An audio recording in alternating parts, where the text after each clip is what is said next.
അദ്ദേഹത്തിൻ്റെ mimics parade സിനിമയല്ല മിമിക്രിയാണ് അതിനെ എന്ന് വിമർശിച്ച് അദ്ദേഹത്തിൻ്റെ ശത്രുവായ ആളാണ് ഞാൻ.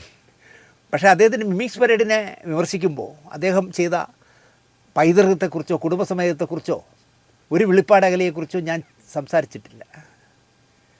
ആദ്യമായി തിരക്കഥ എഴുതിയ അനുഭവങ്ങളെയും നന്ദി. അതിൽ പോലും സ്വന്തം കയ്യൊപ്പ് ചാർത്തിയ തിരക്കഥാകൃത്തായിരുന്നു കല്ലു ഡെന്നീസ്.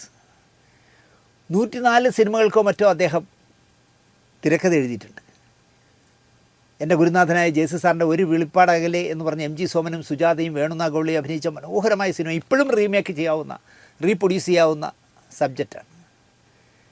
ആ സിനിമ മാത്രം മതി കല്ലു ഡെന്നീസ് എന്ന തിരക്കഥാകൃത്തിൻ്റെ മിടുക്കറിയാൻ.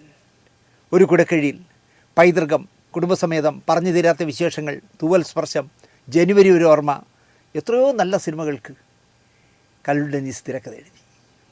രക്തം, കർത്തവ്യം, സന്ദർഭം, ആരാത്രി, ചക്രയുമ്മ, ഒരു നോക്ക് കാണാൻ, ഭാര്യ, മിമിക്സ് പരേഡ്, ഗജകേസരി യോഗം, മുഹൂർത്തം 11-നും 11:30-ന്, ഒന്നാണ് നമ്മൾ, എത്ര സൂപ്പർ ഹിറ്റ്, 100-ഉം 150 ദിവസം ഓടിയ എത്ര സിനിമകൾക്ക് അദ്ദേഹം തിരക്കഥ എഴുതിയ ആളാണ്.